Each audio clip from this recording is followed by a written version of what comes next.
What is going on, everybody? Happy Thursday. I have a great guest for you today. He's been on the channel before, but Sterling Bennett to me, this is going to be a real treat. Uh, he is this year, I'm going to see if I get this right. He is a credentialed media member of the San Francisco 49ers. So that means you're going to be in there after games and all that kind of stuff. You're going to be in there, and you're going to be in there during the week as well, right? Is it a kind of a all around following the team? Yeah, I'll be in there almost every single day if I'm allowed to when it comes to working at the station. So kind of balancing both those acts right now.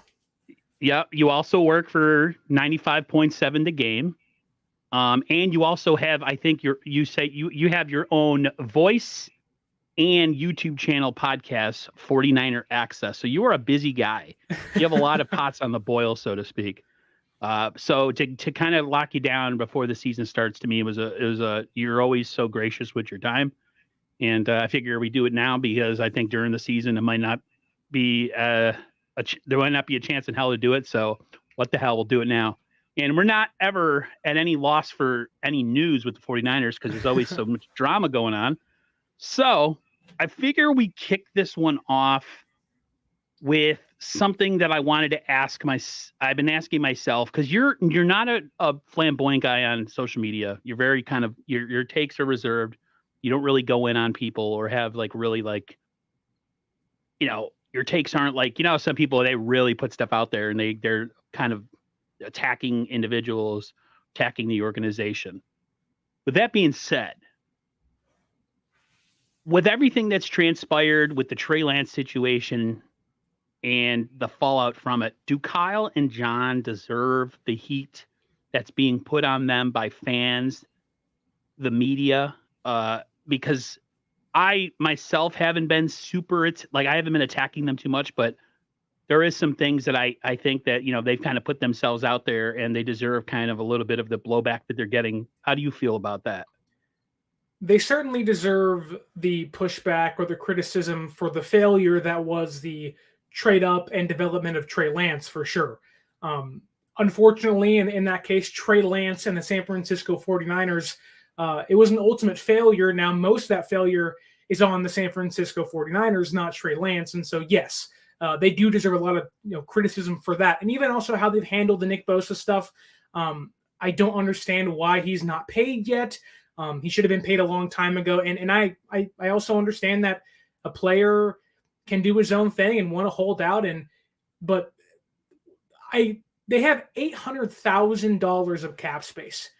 But when you hear John Lynch say that Nick Bosa's extension has been budgeted for, my first thought comes in and says, okay, is that what they thought he was going to ask for? Or is it what he actually asked for? Those are two different things. And I don't think they're $10 million apart, but we're just under or just over a week away from week 1 against Pittsburgh. Your best player isn't signed yet. The quarterback you told the entire franchise was going to be the guy for the next 10 years is now in Dallas with the Cowboys for a 4th-round draft pick. So this offseason, a lot of good, right? You signed Javon Hargrave. You bring back a lot of people. Brock Purdy's coming out of the year. He's healthy now. There are some things to point to and say the offseason has been a positive, but those two big things, the Trey Lance trade and failure to develop him and Nick Bosa not being here yet, they do deserve a ton of heat for what's happened thus far this offseason. Yeah, I'm definitely I've said some things as far as there's a way that they kind of, most of the media doesn't challenge them, okay, except really for Grant and maybe Grant's dad back in the day when he was covering the 49ers. There's a lot of quote unquote pussyfooting around when it comes to the media. I think I could use that word. It's not bad. Just the way that they ask questions, and I found it increasingly unnerving how Kyle Shanahan, from a guy that always says all the right things about your franchise, and Matt Mayoka, and maybe even Matt Barrows to some extent, that he actually pressed you on something, and the response was so terse and so arrogant. It really pissed me off. And I give all the props in the world to Matt Mayoka for having the intestinal fortitude to sit there and ask that question.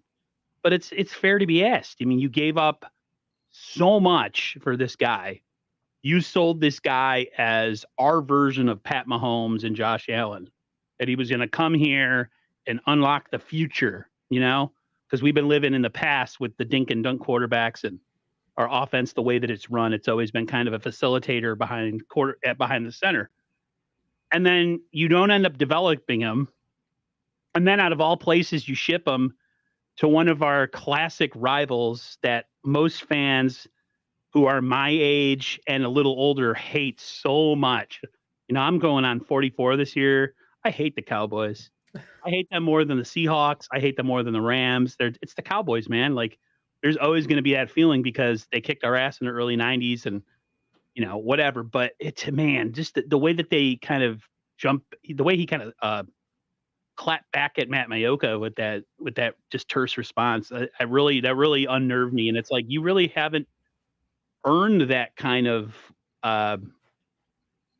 way to talk to people, because you still haven't won a Super Bowl. I mean, you've been here, 7 years now, and quarterback is always the issue, and you have always, the injuries and all those things, and you're coming up short, and everyone's like, well, yeah, they're really good, and then we get there all the time in the NFC Championship game, and and I'm glad that we're competitive and we put ourselves in the dance every year, but you haven't won it. And I think the response was unnerving to me because of where they are as a franchise and what they just allowed to happen.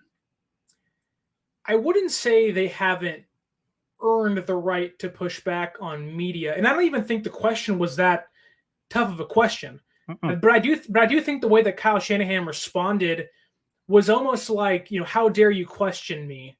And I feel like that's how he's handled not just the media at times, but also players on his roster.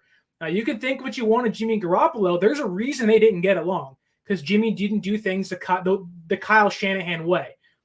There's a couple other players you can point to along the way that may have been failures, but haven't done things the Kyle Shanahan way. And so now we're pointing to Kyle Shanahan saying maybe your way isn't always the right way, especially after Trey Lance is now in Dallas with the Cowboys. And, again, I don't think the question was a hard or rough or an unjust question to ask. I do think that for Kyle, it really comes down to the fact that, he has egg on his face. That Kyle Shanahan right now has egg on his face. Yep. And he doesn't know what to do because he deserves all the criticism in the world. And he's saying, this is my fault. I messed this up and I don't want to be questioned because I feel bad about it.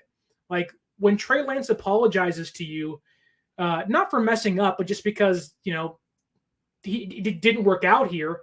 But when the quarterback across that you're trading away says, I'm sorry, guys, I wish it could have worked out.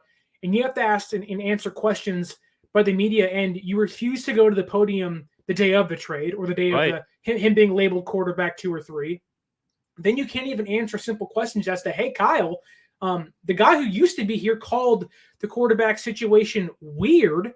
Would you agree with that? And I think we can all agree that, yeah, it's been weird. The fact that you paid a guy at the time the highest contract for a quarterback ever, then 3 years later draft a replacement for the guy, then tell the guy you told us was going to be the franchise guy, go on the side field because you heard we're going to trade you, while we start our new franchise quarterback, then bring back the guy you told you wasn't going to be here anymore. Like, things have been really weird in San Francisco. Like, unprecedented things have happened over the course of the last 3-4 seasons here in San Francisco. So, but Kyle Shanahan says, oh, I wouldn't call it weird. It's unusual. Like, the fact that you can't sit back and eat some pride and just say, yeah, you're right. It has been weird. It sucks, but Jimmy's gone. Okay, fine. Trey's now gone. That sucked. Didn't work out. We're moving on, though. Brock Purdy's our quarterback. We have a season ahead of us in a week. Our focus now is playing Pittsburgh and re-signing Nick Bosa. Like, the fact that you just can't say that and own it and move on, like, that bothers me as a fan, as someone in that room, as someone that, is tied into the organization in some way. Like, yeah. Not that Kyle needs to be perfect. You can make mistakes. We've seen plenty of them. Solomon Thomas, Reuben Foster, now Trey Lance. You can make mistakes as long as you win. And they're winning, but it's when you make mistakes, can you sit back and go, yep, we deserve the criticism. We failed, but guess what? we're still one of the best teams in the NFL, and we're going to push forward. Sending Fred Warner out there to be the sacrificial lamb, and then the I don't know, was it the same day or the day after they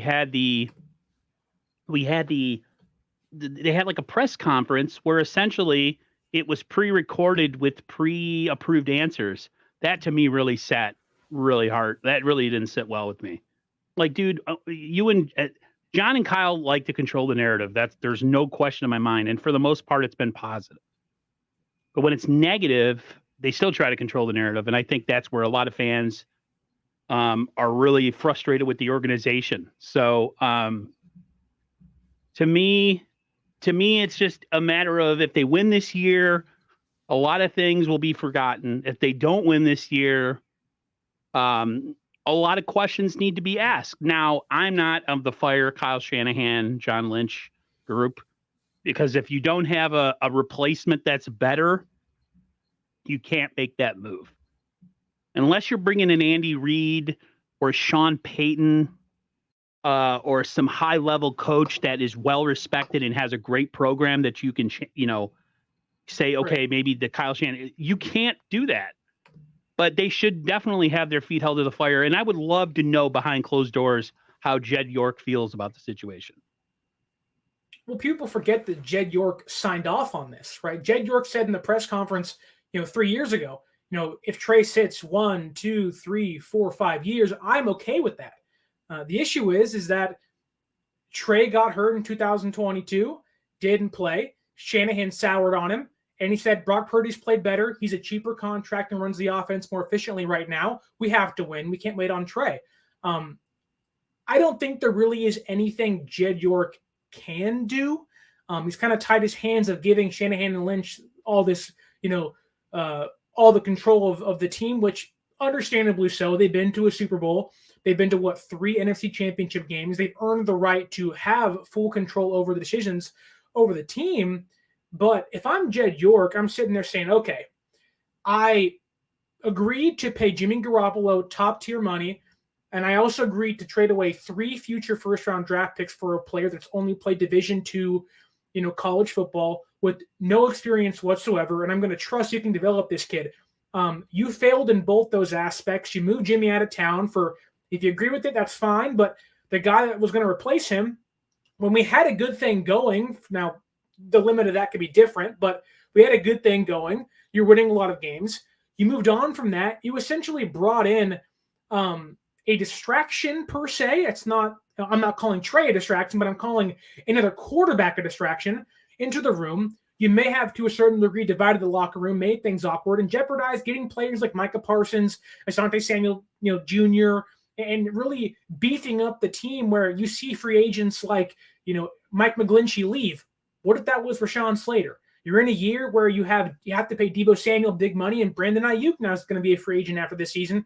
Imagine it was Jamar Chase. Like, there are certain positions you can point to and say you could have had a better roster and still had Jimmy or even Brock Purdy here, and Trey Lance wouldn't be a factor. There wouldn't have been a quarterback competition anywhere. Now, is that good or bad? Who knows? Like, for all we know, Sam Darnold could have been in here 2 years ago with Jimmy Garoppolo, and we're doing the same thing over and over again. But right now, this organization is sitting there saying we lost 3 years of first-round draft picks, and all we've gained is a quarterback competition and arguably a distraction, and then a 4th-round pick, which could be nothing in a year or so. Again, if they win, it absolves them a lot of blame. But if they don't, my buddy Ted from Ted Talks Ball, Ted Hazelrig, he really has a lot of issues with the organization. He really has. He's really holding people's feet to the fire. He doesn't believe Brock Purdy can get the job done, and he says he says he's wrong, and I hope he's wrong too, because I want Brock to do it. But I don't know, man. The Niners always seem to have some sort of drama following them. But hey, at least it's not the Tom Sula, Chip Kelly era. A lot of people, anytime you complain about anything, will always bring things right back to that. And then nobody's saying that's where we want to go back to. You can be critical of things and not always have to have people say, well, it could be worse. You're allowed to be critical. I mean, It's a professional sports team. That's what we do as fans and media. So what are you going to do? So I haven't talked to you in a while. And since I talked to you last, we had the 53-man roster announced in the practice squad. I wanted to get your opinion on just the overall offensive side of the 53-man roster. Like, for instance, I would love to know your Ronnie Bell synopsis of him, because he had a really, really strong camp and preseason. And maybe any other players that kind of stand out to you that made the 53, because it's pretty much par for the course. Everybody's pretty much who we thought they were going to be. But if there's anything that stands out to you, I'd love to hear it. Yeah, I mean, it definitely is intriguing at tight end as of what they did, carrying 4 tight ends, 2 of them being veteran players who have been here the past few years with Dwelly and Warner. Also pretty happy that Braden Willis made this team. I thought he had a better training camp than Cam Lott did. Obviously, Cam Lott is on IR now, and his season's over with, unfortunately. I think that benefits him the most. I think he needed a year to get, caught up to the NFL and, work on his hands and work on his blocking. And I think, after a year, Cam Lott, who should be a much better player in the Niners system. I do think it's also interesting what they did at receiver, where they made a couple cuts, and Danny Gray's now on IR for the first 4 weeks of the year, and McLeod's hurt, so it does give them some leeway with what they can do. But they definitely did insulate themselves, bringing back Tay Martin, Isaiah Winstead, and Willie Snead and Chris Conley. I would expect at least one of those guys to be brought up on game day against Pittsburgh if McLeod can't go, especially. But Ronnie Bell, yes, I don't think anybody can point to a different player and say he wasn't the best, if not the biggest surprise of preseason. Led the NFL, or at least led rookies in receiving yards. I think led the NFL in yards after first touch. So definitely, one of the Yak Bros already in his early career. I still don't know how much he's going to play, though, because he's not going to unseat Debo or Ayuk. And I know certain fans think he can unseat Juwan Jennings, and maybe, but I think Jennings has kind of, supplanted himself as the number 3 receiver here, as a run blocking, feisty, bigger slot receiver, whereas Ronnie Bell isn't a small guy, but certainly isn't a bigger player. Right. I'm sure Ronnie would love to clean up the drops that have turned to interceptions. Had 2 of them during the preseason. Yep. Definitely doesn't want to fumble, but he seems like if McLeod's healthy, which he definitely could be come week 1 against Pittsburgh, Ronnie Bell could be the 5th receiver and not play for a while in San Francisco, despite having a really good preseason thus far. I hope he really pushes himself, I hope he really pushes his way onto, the field. If there's anything, if it's kick returns, punt returns for a while, you're right. The drops that turn interceptions are huge. Same thing with like a guy like JP Mason, runs hard, talented, but he's got the yips. He fumbles. Those 2 guys are so talented. They just got to clean up some things. But I mean, I am of the mindset a little bit that Juwan Jennings could be jettisoned. I'm also sometimes, if say Ronnie Bell looks like a player, like he looks like a guy, I could see, and this is just me spitballing. This isn't factual or anything. We're going to have to make a decision on Brandon Ayuk and Deebo Samuel. Deebo Samuel, he's a guy who gets hurt a lot, and he, everybody costs money, and sometimes you have to, you got to go the Walmart route. You got to cost cutting. Is that what I'm trying to say? Yeah. In order to keep certain parts of your roster strong, could you see a situation where maybe down the road, if he can get on the field and he can prove himself in regular season games, that the Niners could consider moving on from a player, say like Deebo Samuel, or am I really kind of going with, is it a stretch pretty much? Yeah, I think having Christian McCaffrey here definitely alleviates a lot of what Deebo likes to do or can do in the backfield. But I also think the way Deebo Samuel plays is kind of what Kyle Shanahan wants. He wants that aggressive runner, someone who isn't afraid of contact. And I think if anybody on the roster outside of Christian McCaffrey, Deebo Samuel can carry the Niners offense for an entire season, or at least a good 6-game stretch. And you can't lose a player like that, nor would his contract afford them to move him? Brandon Ayuk has the 5th-year option. I get that. He's not going to play on that. There is no way he's playing on that. If he isn't getting an extension, he's forcing his way out of here. I would assume Kyle would like to keep Brandon Ayuk in the building. Why wouldn't he? So if there is a player to, unseat, it would be Juwan Jennings. But if I'm Ronnie Bell, right now, my job is to unseat Danny Gray than McLeod. And with Gray already hurt, well, that's not that hard to do. And don't forget, Kurt Sampson in the chat says, and he's right here, that Jennings has a 3.9 second-round tender on a contract next year because he is a restricted free agent. So $3.9 million isn't that much money, but if Ronnie Bell can play well and, if he can block, then he gets the rock.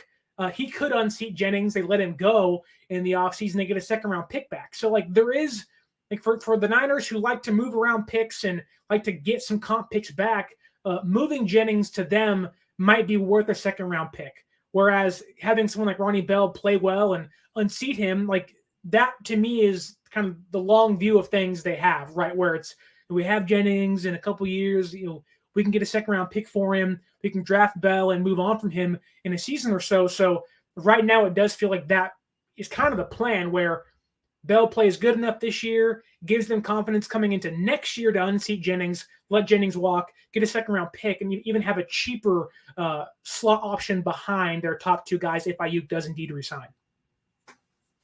Tell you what, though, I mean, him being a 7th-round pick, the fact that we're even talking about this is awesome.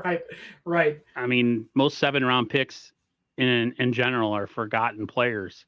Same thing with Jalen Graham, which is kind of where I want to almost take the conversation next. But just it's for as much as we get on the 49ers for consistently screwing up 2nd, 3rd-round picks, sometimes 1st-round picks, hitting on 7th-rounders is insane. And the fact that they did it twice this year, 7th-round receiver, 7th-round running back, they don't make any sense. The Niners do. It's like they need to draft backwards. They need to draft from the 7th round to the 1st, and maybe somehow find a way to not miss on so many 2nd and 3rd round players. But the fact that me and you were even discussing this and spitballing what he's worth and if he could supplant a player is pretty awesome. Jersey I'm wearing is a Hufanga jersey. Your boy gained a lot of weight, so the jersey's more like a sleeve now. Just let you know, because I was out of work for a while with the knee issue, which is still bothering me. Let's go to defense. Let's talk about the 2 linebackers that I think that I mean, I got a little ahead of myself in the preseason. I get excited. I'm like, wow, those could be the 2 future linebacker of the 49ers in a couple of years. And if they decide to move on and be cheaper. But seriously, though, Jalen Graham, D. Winters, Graham being a 7th rounders. I think D. Winters is what? 5th? I think it was a late 5th, yeah. What's your take on those 2 guys and anybody else on the defense that is surprising to you? I was really surprised that they released McCrary Ball. That one really shocked me. I thought he played much better than Demetrius Flanagan-Fowles did and really did outshine even players like Jalen Graham and D. Winters, who I think D. Winters, out of those 2, being him and Graham, the draft picks this year, I think he needs a little more time. Obviously, they didn't believe he was going to get through waivers. I don't think he'll play much this year. But I do think it's interesting as to what they're going to do once Oren Burks comes back, because you have Warner and Greenlaw, they're locked in. Graham's this young player they obviously have a lot of confidence in, so that's 3 guys locked in. Then you have Burks, who is kind of your backup Mike behind Warner. That's 4 guys locked in. Well, then you have Winters, and then you have Demetrius Flanagan-Fowles. It does feel like that DFF is simply just here to kind of get them through Oren Burks' injury. Now, I don't think a team, at least this team, wants to keep 6 linebackers. It doesn't seem feasible to do so. I don't know who they bring back. It does feel like they're going to bring back a cornerback or call somebody up in that case. But Jalen Graham, a player that I pointed to and said, what's his role? Where in college he kind of played this safety nickel linebacker hybrid, kind of built like a linebacker but played safety. I thought needed to get his body right coming into the year, and you can tell he has eaten up that Mike linebacker role on the second and third team during preseason and training camp. Really impressed in his run defense. I do think his coverage skills need a little bit more work, but playing with guys like Greenlaw and Warner should definitely bring that up to level in the year or so. But really impressed by Jalen Graham. Didn't know if he'd make the team coming into the year, knowing how deep they were at linebacker and not seeing a spot for him. But he's really moved from the outside to the inside extremely well. I didn't expect that from him, but I'm really impressed by him, what he's done so far. And obviously he's impressed, Warner and Greenlaw and other players in the room, where they let go of someone who I think we all assumed was going to make the roster in McCrary Ball and almost made him expendable, where now he's playing, I believe, with the Jets now. And so, when you see a young player, a 7th-round pick who is basically a free draft pick, right? You brought up them hitting on 7th-round picks. I mean, Graham, Braden Willis could be one this year, Brock Purdy last year. This team, for whatever reason, they like to find this diamond in the rough player, and it does seem like they have 2 of those at linebacker again this year. Now, I don't think they're going to supplement or even replace Warner or Greenlaw, but no. I think Greenlaw is a free agent after next season, so he'll be a little older at that point. You'll have your leader of the pride in Fred Warner, but if someone can unseat Dre Greenlaw or kind of show enough to be the Azeez Al-Shire this year, it's a big role to fill, and they're going to need it. And if one of these young guys can step in, it's going to be a good job or a big job they're going to need to get filled by Graham or Winters. They said they just subbed to your channel. I love when the guest kicks ass and people are like, where can I find him? And I mean that sincerely. What was I going to say about the linebackers? So there was talk this offseason when Azeez Al-Shire, he signed with the Titans or the Texans? Titans. The Titans. There was a report coming from there. I don't know if you heard it, that said, how the hell did this guy, how did you let him go? Yeah. He's essentially a linebacker 1 there. Mm-hmm. That's insane. Because when I was at the end of the NFC Championship game, I don't know if you saw the clip. It was like an NFL Films clip. It was all of them kind of hugging together. And I was really sad. I'm like, man, they were like a really awesome trio of linebackers. Not in my wildest dreams did I think in one draft they could essentially have drafted his replacement, whether it's with D. Winters or Jalen Graham. It was to hear that, man. I was like, the Niners are like linebacker university with their coach Johnny Holland.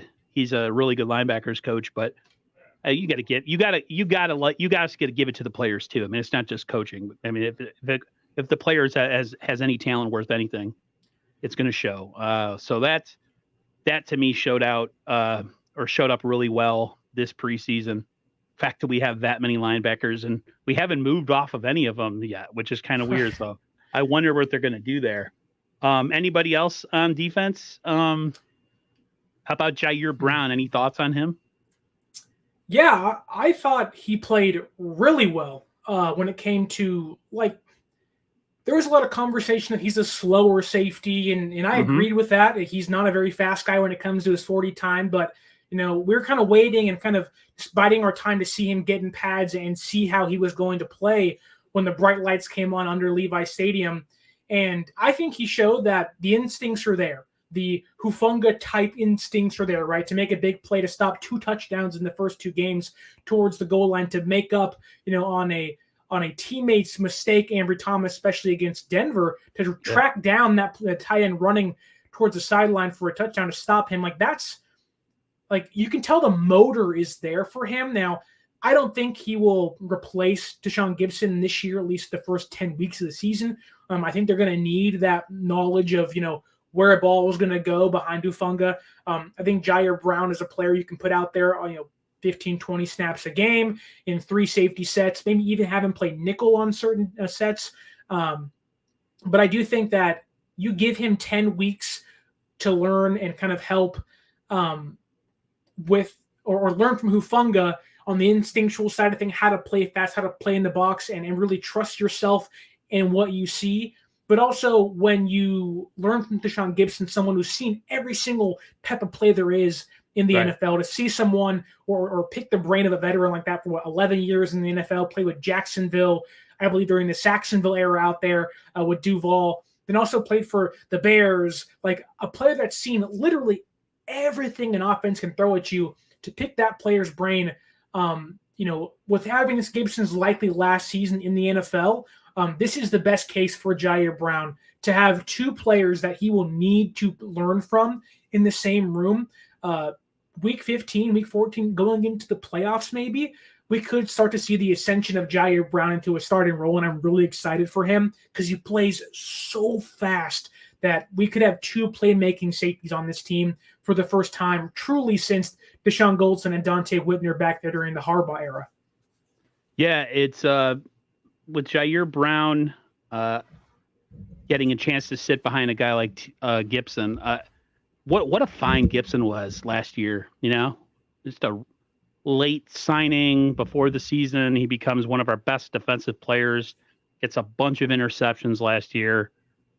I don't think I've ever been that worried about him not coming back to the 49ers over a guy that is essentially just like a veteran player, not the greatest at his position. I was so happy when I heard T-Gip was coming back. So I'm glad he's back. I'm glad Jair Brown's going to get a chance to kind of sit. Hopefully he doesn't have to play right away. Because the Niners have a murderer's row type schedule this year. So he kind of messed up to throw him in there. Like, hey, guess what? You're going to come in against, the Rams or something. Cooper Kupp. Good luck. Hopefully he gets to sit back and learn, and then eventually, like you said, maybe work his way in its starting lineup and eventually take over that position. But yeah, listen, the Niners are a talented team. There's no question about it. Is there drama surrounding this team and about a lot of things? Yes, always. Like we said before early, and I want to get to the Nick Bosa situation next. Winning cures everything for the most part. So that's kind of the focus, man. Like, it's win or bust this year. I never thought I'd ever feel that way about the 49ers. I always think, like, it is win or bust, but at the same time, like, I'm not going to say, like, if we don't do it this year, we're never going to do it. But this does seem like a great setup this year. So we will see. Let's get into the Nick Bosa situation, because somebody in the comments says, I thought you were going to talk about Nick Bosa. So we're going to talk about it. What the hell is going on?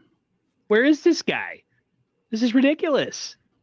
I thought this was just like this was a formality. We were going to sign him. He was going to be in training camp. I didn't really care that he missed, like when he missed early part of camp, I was like, yeah, whatever. He's like a prize, racehorse. He's like you got to take care of him and get him to the regular season. Damn it. He didn't even play in the preseason. He hasn't been here since what? He wasn't in here OTAs, I don't think either, right? He showed up for one day, had a press conference, and said, all right, guys, I'll see you when I get my contract. Yeah, and he hasn't been back since. That sucks, dude. Like, he's our best defensive player. He is essentially, and I say this all the time, the straw that stirs the drink. Without Nick Bosa, a great defense becomes a pretty good defense, and I think he is that important to everything. He sets up a lot of things. Is it money? Is it the fact that Parag likes to have contracts that always give the Niners an out where it protects them? Are the Niners being too cheap? Is Bosa's side being too selfish? Do you have any idea what the hell's going on? To me, this sounds more like San Francisco realizing they have some big names coming up on contracts, Brandon Ayuk being probably number one on that list. I think Eric Armstead's up in a year or two. They definitely want to keep the core intact. They want to keep this thing rolling for years and years and years to come. And like any contract with Kittles and Christian McCaffreys and Fred Warners, I do think they like to structure things in a way to not give them an out, but essentially give them room to maneuver, add on some dead years, lower your cap hit. I don't think there's a disagreement as to, you're not worth Aaron Donald type money. And I also don't think Nick Bosa is asking for $40 million. I don't think he's asking for almost a $10 million difference in Donald and him. What to me this comes down to is San Francisco trying to protect themselves, from the eventual, Ayuk's gone, Armstead's gone in 2 years. Dre Greenlaw may be gone if Jalen Graham and D. Winters don't pick things up in a year or so. I do think they want to protect themselves because they have the quarterback thing figured out if Brock Purdy works out. But also, don't forget, Brock Purdy, unfortunately, could be bad. And if that's the case, you're sitting in a place where you have Sam Darnold's a free agent after this year, which if you don't believe him, that's fine. But Shanahan obviously does. And if he's gone in free agency and Purdy isn't good after this year, well, who are you looking at? You have to go find a veteran quarterback somewhere, right? And that's probably going to be someone like, unfortunately, Kirk Cousins. I'm not saying pick him up. I'm just saying that's a guy Shanahan likes. And so if you're San Francisco, you have to really protect yourself from every single possible outcome, including Brock Purdy not being good, including stars like Ayuk and Armstead leaving in an offseason or so. And really you have to put yourself in the position and say, hey, we want to pay Nick Bosa. The contract's out there. I think it's all about how they want to, structure it and kind of deal with the nitty-gritty of bonuses and cap space. And I wouldn't be surprised if they're trying to add some void years toward the end, kind of like D Ford's contract where he got hurt so much and they said, look, we don't want you anymore. We'll lower your cap hit this year. We'll release you, and we'll give you 3 years of void years to keep paying you $8 million, I believe, this year. So for Nick Bosa, they don't want to cut him by any means in 5 years or so, but I do think to a certain extent they want to protect themselves from losing more players than they already have, and his contract's probably going to be the biggest they ever hand out in their tenure in San Francisco, barring a major quarterback move here or there. So I truly do believe that this really does come down to small, fine details of how they want to protect themselves in every single avenue. Nathan Banks, cool profile picture, by the way, with the Hulk. Even though I'm a DC guy, even though DC sucks. I'm a DC dude. I'm a Superman guy. But anyways, he says Nick Bosa's a businessman. I know he's boring. That's okay. I'm a Boy Scout too in real life. I'm a nice guy mostly. Nick Bosa is a businessman, which is understandable, but at the same time, I'm kind of worried. And Nathan, I agree with you on this one. Says he hasn't played in preseason. He'll be a little rusty and susceptible to soft tissue injuries. It happens. It seems like it happens almost every time a guy's out for an extended period of time on a contract situation. They come back in. What's the first thing that happens? Hamstring, groin. And it's like, you got to be kidding me. That's my biggest fear. So Nathan, even though I'm a DC guy, I was a big Lou Ferrigno Hulk guy in the late 70s, early 80s because I was a little kid in the 80s. So you have my vote. But yeah, I totally agree. Let's see here. We got a couple of DC. I love Spidey. That was my nephew growing up. Fun fact: Batman and the Hulk. Okay. Marvel's Superman. I don't know who that. Oh, the Hulk is that. Okay. Real name is Bruce. Yeah, that's okay. Yeah, I just want him to get in here. I don't care about the business side of it. They can't win a Super Bowl without him. It's just a matter of fact. I mean, They might not win it. They might not win it with him. If you listen to some people. So yeah, hopefully it gets done. I don't really care as long as he gets like 3 or 4 or 5 days where he gets to practice a little bit before the season starts. That's all that's really important to me. I thought, was it today that they were supposed to be an interview? It might have been today. It was supposed to be, I think it was John Lynch on the radio, and a lot of people were saying he might announce that it might be announced and everything, and it didn't happen. So I'm very, very disappointed in that because I really just don't want to think about it anymore. Speaking of someone I really don't want to think about anymore, Jimmy Garoppolo. Oh, the best. He's the best quarterback. He took a shot at the 49ers, and Kyle responded. I have the videos on here, so I'm going to play them for you, and then I'll ask for your opinion. What did you make of the Trey Lance trade to Dallas? Weird situation. Been a lot of weird situations over there in San Francisco. Just to leave it at that. But, I'm happy Trey got another shot, man. How do you think San Francisco's handled those quarterback situations? How do you think they've handled them? I think it's been messy. I'll put it that way. Yeah, that's a nice way to put it. Jimmy now commenting on it, or Trey and showing up in Dallas. I'll go to the next one. Can you acknowledge it? Yeah, it kind of has been a weird situation here last few years. Yeah, I think anytime you trade up to the third pick in the draft and it doesn't work out, that's the weird situation. But that is the situation. So that's what happened. I don't think it's that weird. It's unusual that it doesn't work out. But I wouldn't think that's weird. I think it's unusual. What do you think? The fact that he said goodbye, the day after that one season's over, and he's, all the things that happened with him physically, he comes back, he's, on the side field and ends up re-signing and starting, and it just seems like, it's been a unique. Do you remember why that happened? I remember why everything happened, but I'm just saying it's been a unique situation. I agree, it's been unique.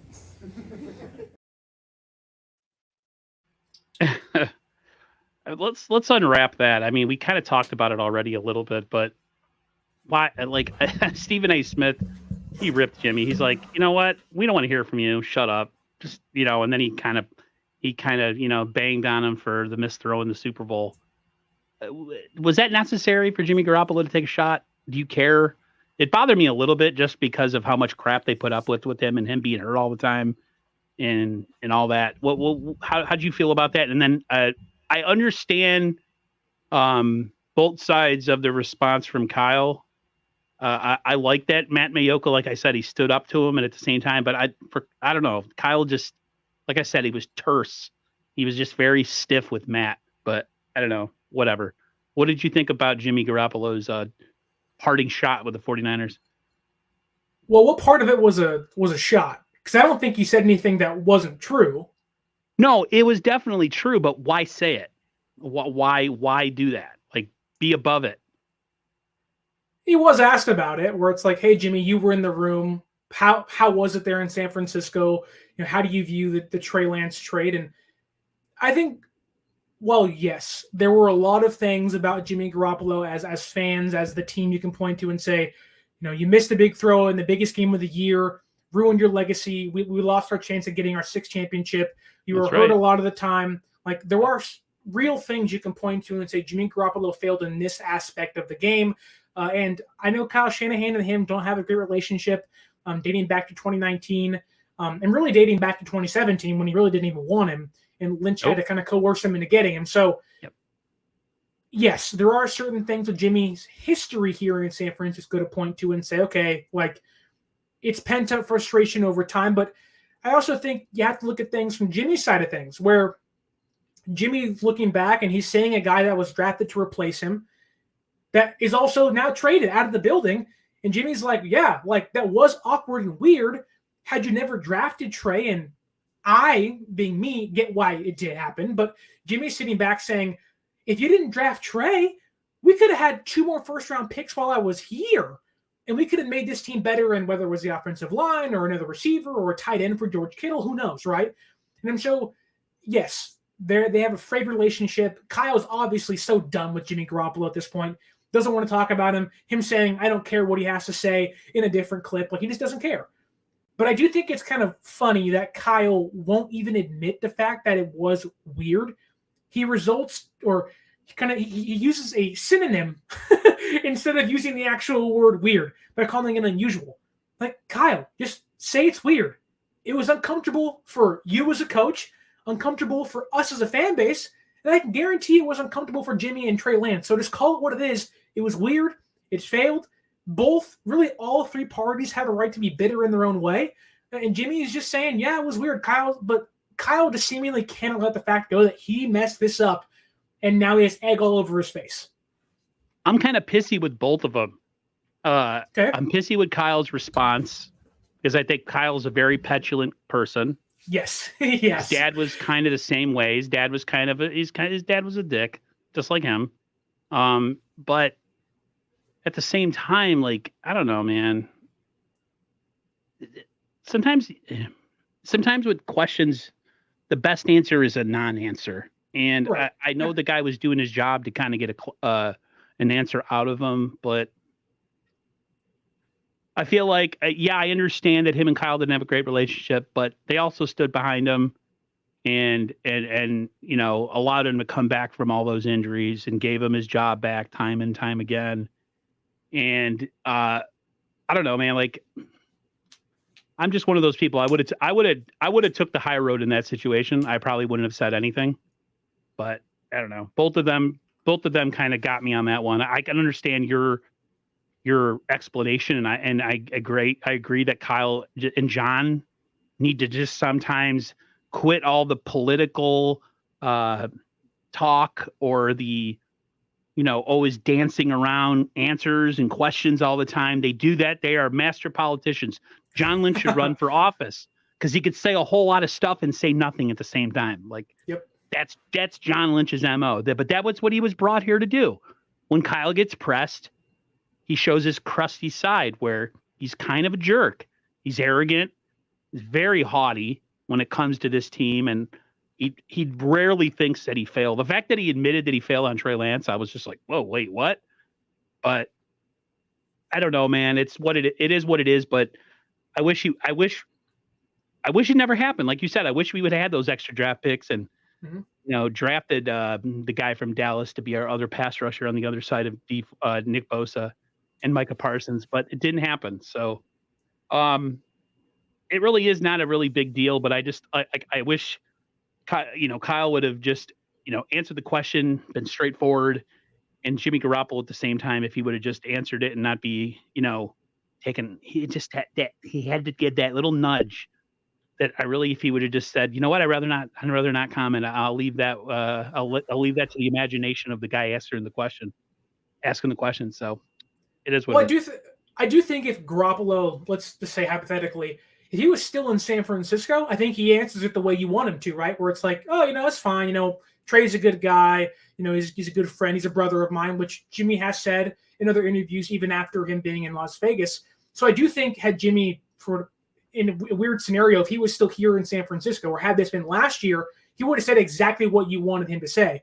And I agree with you that there is a certain point where it's like, okay, like the relationship is severed. You're on different teams now, different divisions, different conferences. Let it go.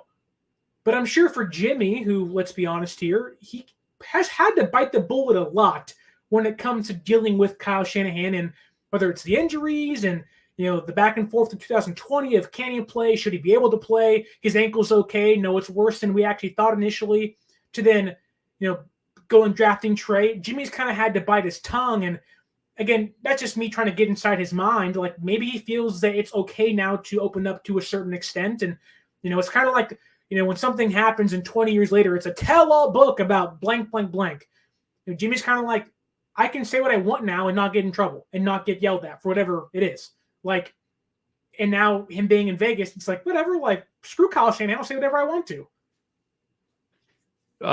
Since the Sentinels football channel, it's a good question. He's like, Aaron, correct me if I'm wrong. Does Kyle allow any of his quarterbacks to audible? I don't know. Does he? I know. Or does he just give them like 3 plays to go in with and they just have to figure out which one to run or something? Dude, I'd never see Niners quarterbacks really ever audible at the line of scrimmage. I rarely see it.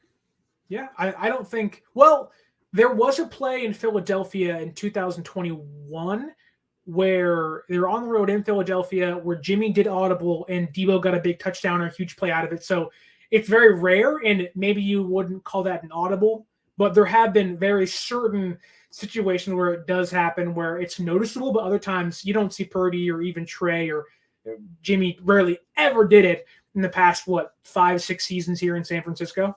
Yeah, people said he called things at the line of scrimmage. A lot of that is protections. Mm-hmm. Yeah. That's really pretty much what it is. He's calling protections or whatever. And, sometimes he's telling the receivers to do a certain thing or whatever. But, yeah, it's weird because then there's, back in the day, you had a guy like Marino and Elway who probably were always changing stuff at the line of scrimmage because of the type of quarterbacks that they were. Doesn't really matter at this point because he ain't here anymore, and we are run by. We have the Brock Purdy show happening. I'm a big Brock Purdy guy, personally. I don't know if you've picked up on that, but I wasn't a very big Jimmy Garoppolo fan. I know the ladies loved him for his chin and everything, but I'm not a lady. Last time I checked. So I love Jimmy for his chin too. Jimmy's a very attractive man. As a very, very comfortable heterosexual male, he was a very nice looking guy. Yeah. I can understand why women would be like, ooh, whatever with him, but he should be an underwear model. What are you doing playing quarterback? Go work for Calvin Klein or, something. Sure, the ladies would like to see that. I'm sure some guys would too, who rode their boat that way. But let's talk something that I never thought I would have to talk about after they signed or drafted a kicker. Let's talk about the kicker. We had Matthew Wright signed today, ex-Steelers kicker, just in case. Jake Moody, we don't know. Maybe, maybe not. I'm not super comfortable with Jake Moody to be honest with you anyways. Like, I was a really pro Jake Moody. Yeah, we drafted him, but man, during the preseason, I was like, boy, oh boy, I wish you would have drafted an offensive tackle. What's your take on the kicker situation? I am horrified, mortified, petrified, any other fied out there. Yeah, anything that ends with if-I'd, you are that. Exactly. And look, it's not that I haven't seen Jake Moody do it in college. Sure we did. I've also seen him do it in practice, and it's 66-yard field goals with room to spare. I was on your own channel a month or two ago talking about this exact same thing of Jake Moody looks pretty good in practice. And you're right, Laura, he is the Italian stallion. But Jake Moody, I don't know if he has the yips. I do want to say this, though, that kicking in Levi Stadium, he hasn't had the opportunity to do it that much because of Taylor Swift and now potentially because of Beyonce. So if you want to blame him on kicks, you can blame the Swifties and the Beehive for maybe that being some of the reason as to why he's not really comfortable crappy kicking. Artists that I can't stand. And it's like my fiance went and saw Taylor Swift. I thought it was overrated. She does love Jimmy Garoppolo, but right now we're sitting here and we're pointing to, hey, Jake Moody, why can't you kick? They brought in Zane Gonzalez as in case they couldn't draft the kicker they want to or find the guy they wanted to in the draft or free agency. He's hurt. He's probably going to get released on an injury settlement. You bring in this new kid who's you hope never has to kick for you because you hope Moody's healthy. But at this point, you might as well just keep the new guy on the practice squad if Moody stinks come week one. My bigger concern truly is even if Moody's healthy, you're going to kick week one in Pittsburgh. Like, that's a hard place to kick. Yeah. And that's your first game off injury. Like that even if he's healthy, I almost just say go for two every single time. Just go for it on fourth down and see what you can do. Let him do the opening kickoff and see how that works. And if he feels good, great, try it once. If he misses, go for two and go for it on fourth down because this offense can still score at any point on fourth or if you're going for a 2-point conversion. They need to score a lot of points in that game. They really do. Because if they have to depend on the kicking game, I'm very scared. Yeah. I could not. I told people, I was like, you know what? Oh, is this a goodbye? See ya.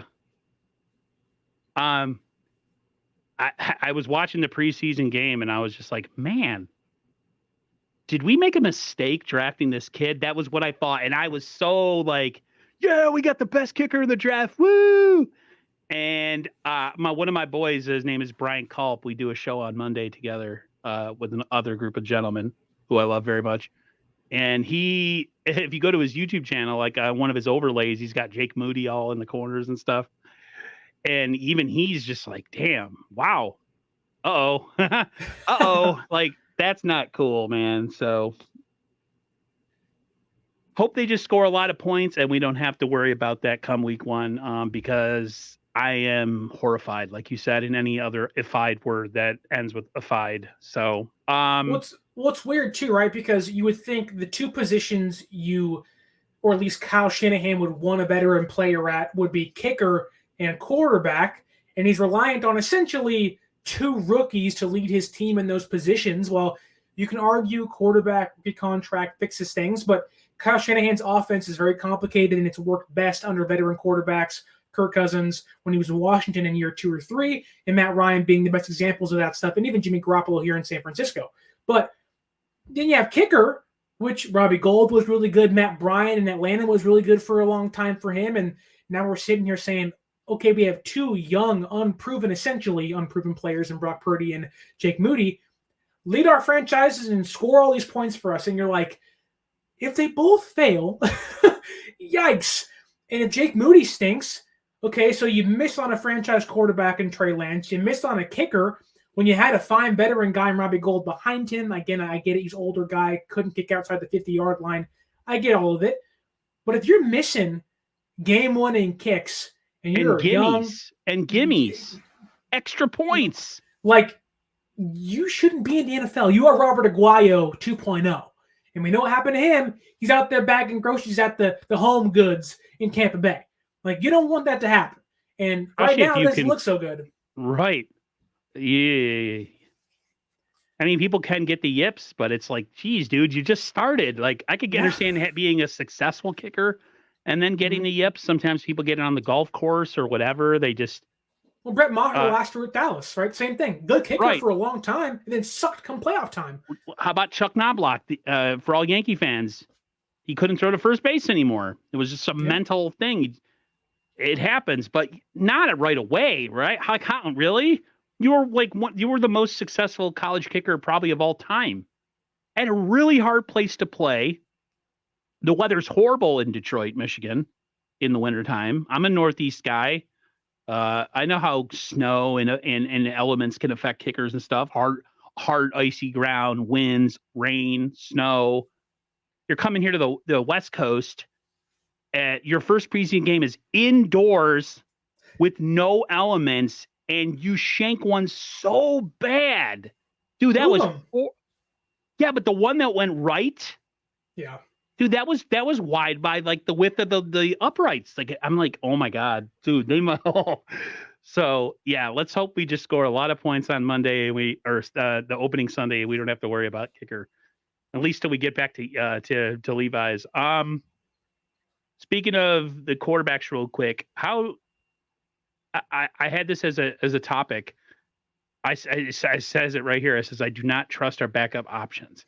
When they went with Sam Darnold and Brandon Allen, I was pretty disappointed because I thought Trey Lance was head and shoulders the best quarterback besides Brock Purdy from what people were saying in training camp and in the preseason. At least you could see the upside with Trey. How are you of the mindset of me? Like, if we lose Brock for any period of time, this season's pretty much a wash, or do you have a little bit of faith in Sam Darnold? Well, I have no faith in Brandon Allen. I'll tell you that one. I don't understand. I get what Kyle sees in him, being a very do what I say and do what I tell you to do kind of quarterback. I totally get that. I don't think Brandon Allen's going to cost you a game. He'll hand it off 40 times if he has to, and they'll get a W because his team's so good around him. But with the Trey Lance thing, Trey Lance at times was better than Sam Darnold for a large portion of the training camp. And I get preseason, may have decided that. That's fine. Totally get it, right? I'm okay with that. But the fact that Shanahan was like, he isn't our third best quarterback, like that bothers me a lot because it's just not true. Trey was better than Brandon Allen every day of the week, and twice on Sunday. I knew you were going to say that, as I was thinking the same thing. But when it comes to Sam Darnold, I have been saying, whether it's here or my own show or on 95.7 The Game, I've been like, people need to get ready for Sam Darnold being this team's quarterback number 2. Do I like that? The history would say otherwise, in it being a hard no, because he's been so putrid on the Jets and Carolina. But to the defense of Sam Darnold, I thought he looked pretty good in preseason. Looked much better against Denver than he did against the Raiders. But I thought he did show that he can lead a scoring drive on this team against, the twos of Denver. But my question would be, is he still turnover prone like he was in his past 2 destinations? I do think Kyle Shanahan can limit some of that stuff, dialing up these amazing plays and, getting receivers wide open for wherever the quarterback is. I do think that we will see his turnover ratio decrease a lot if he has to play. But what it comes down to is that if the offensive line struggles, let's just say Purdy goes down week 1 in Pittsburgh, or, has a setback with his arm and can't play, and Darnold has to play the entire game, and he has TJ Watt bearing down against Colton McKivitz for, 70 snaps or 50 snaps a game, whatever it is, and McKivitz is getting beat left and right, how is he going to react? Because even in this system, in a small sample size of 3 preseason games, he's not really shown the comfortability in the pocket to, when things break down, gets a little jittery sometimes. So, and then he's forced to play here or there, which has been knocked over by a defensive back or receiver playing defense at that point. So if Brock Purdy goes down, even if it was Trey or Sam or Brandon Allen, I'd be scared. Like in previous years, like when when Jimmy went down in the past, it was like, oh my goodness, it's Nick Mullins and Beathard. I do think that Darnold's much better than those two guys. But the question is, can Sam Darnold show not to be who he's been the past 5 years?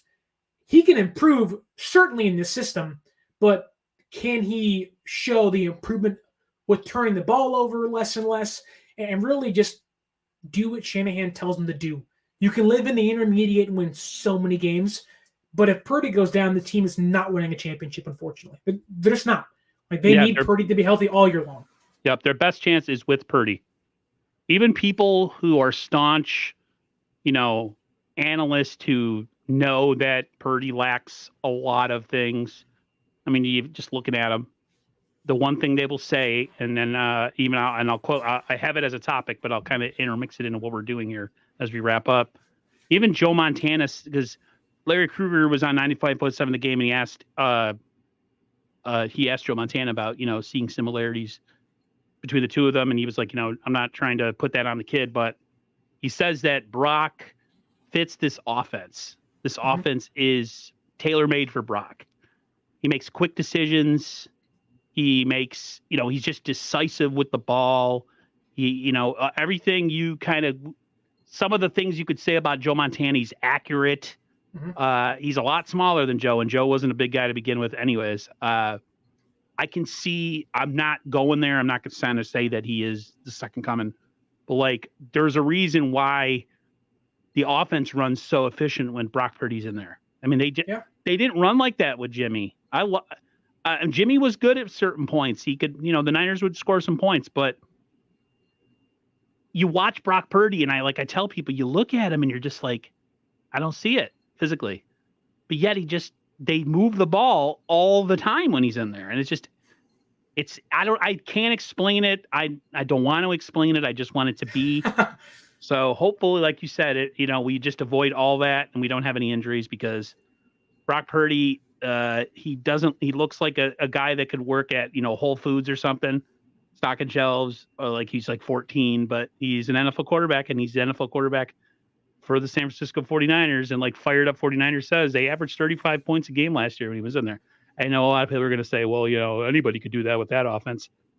Not necessarily. There's been some other quarterbacks that were here that had some pretty good weapons that didn't put up 35 points a game. So we'll see, though. We got, 9 days left until we have the regular season game in Pittsburgh, and I'm definitely nervous about it. But I'm very confident in what Brock Purdy can do. It's just we got to keep him upright and keep him healthy. And then just lastly, I'll kind of put these two together. Your look to the week 1 matchup, anything that stands out to you? And there's a really good, I'll say this to people in the chat, it's a really good interview. I have it on my channel. It's also on Twitter. Nirav Pandey, and he talks about rehab and throwing volume and all this stuff, and how athletes can kind of work themselves back up to, to getting back into doing things, and why maybe we have the reports that Purdy's kind of taken a step back and had some lighter days throwing. He explains all that. So it's a good listen. But as far as week 1, what's anything that you're taking away? I mean, they got a really good defense. It's in Pittsburgh. It's going to be crazy. What's your take? A lot of people are thinking the Niners are going to lose that game. They're going to open with a loss. How are you feeling? I can easily see them losing week 1. I hate saying that, but me too. When you factor in where this team is right now, let's assume that who's playing is who's in the building right now. So let's say Nick Bosa isn't there. Okay, well, Najee Harris is there, and they like to run the football. I believe Kenny Pickett hasn't had a drive in the preseason where it wasn't the touchdown. They're an explosive offense over there with George Pickens and Deontay Johnson. One thing I am really concerned about right now, and I know when you don't see Armstead and Hargrave play the entirety of a game, and against an opposing team's ones, it does change certain things. And if Nick Bosa also isn't there, who is also good against the run, my concern is if you're playing against a really good run team in Pittsburgh that has a quarterback that can also be mobile and run as well, and Kenny Pickett, this team has not shown in 3 preseason games to play well against the run. And if they can get the run game going in Pittsburgh, and they can run against its defense a little bit, that opens up the passing game. And then you have a defense, at least last year, that was susceptible to the home run ball, essentially. And if you have guys like Hufanga, and we have really no idea who's playing the slot this year, or is it Lenore, or is it Isaiah Oliver, there are some certain questions you have to ask where if Bosa ain't there and you can't stop the run, and Ambry Thomas is playing on the outside, or even Oliver's playing on the inside, you have two guys that have not been consistent over their career. They could easily get beat. Okay, then that means you're in an offensive matchup going toe-to-toe with Pittsburgh. Can this team score 28 points? No doubt about it. Like, this team can't put up that big money, but then you flip it around and say, can Colton McKivitz in his first start, or his first start after being named the starter after McGlinch is out of town, when he's going against TJ Watt every single snap, how does he fare? Like, there are some concerns, and George Kittle isn't even healthy yet. So there are some concerns of San Francisco has to get healthy first off and getting Nick Bosa back. And once those two things happen, then we should win the game. But even then, San Francisco has started so slow the past 2 years. We saw the game against Denver and against the Bears last year, just absolute nightmares of performances from the team. Granted, Jimmy's first game back from starting, and then the monsoon in Chicago. You can't be 3-5, then 4-4, and not expect the fans to think they're going to start slow again. And with the issues surrounding the team currently, I wouldn't doubt an 0-1 record to start the year. And I just don't think fans can always get accustomed to us just turning it back on and having a great run. Shouldn't expect it. It's happen. Dangerous. It's a dangerous way to go about business. Come out and take care of business. I think the way that they can kind of survive is that you always got to survive the initial rush on the road, the initial push from the crowd, just things. The teams come out and they're hot in the beginning, and it happens everywhere. You're at your home field, the crowd's ready. It's regular season. The Niners can somehow survive that. Run the ball effectively. Kyle, don't get into a drop back passing game. Run the ball. You got really good running backs. Control the pace of this game to take the ball kind of at Pittsburgh's hands if Pittsburgh comes out and starts, throwing it all over the lot and you can't get any pressure. You play your style of ball. If the Niners get into a pass-happy game, as much as I love Brock Purdy, it's just that's not their jive. That's not what they do best. What they do best is running the ball, play action, misdirection stuff with Debo and everybody else on the field. I don't want them to start slow this year. Although I think that there's a chance that they do start 0-1. That better be the last of it. They need to reel off some wins early on in the season because you're playing with fire, always going about it that way. And if you're the team that you say that you are and that you think you are, and that supposedly this window is now and we got to win now, you come out and you take advantage of week 1, you come out and you take care of business. And if you don't do that, come out the next couple weeks after that and kick some ass and let's stop with this 3-5 start, this 4-6, whatever their starts have been. It's you can't do it this year. There's no excuse. Too good of a roster. Go ahead. No, and they're playing in the first 3 weeks 3 really young teams. They're playing Pittsburgh, who wants to come out and show they can run the AFC North, with the Ravens and the Browns and the Bengals. They want to make a statement. Then you have the Rams, who are coming off a dreadful season where injuries just destroyed their entire team, but they're a young roster around veterans like Stafford and Kupp and Donald. Then you have the Giants in week 3. For San Francisco, there are 2 of 3 playoff teams or assumed to be playoff teams in that grouping that are young, and they want to make a statement. You have to beat them, slow them down. They are going to come out running 120 miles an hour, play at your pace. Like, the one thing Kyle Shanahan's always been good at is controlling the pace of the game, especially against the Rams. I'll run it 45 times down your throat with CMC and Mitchell and Mason and TDP. Do that. You want to control the pace, especially on the road. And your first 2 games are in Pittsburgh and LA.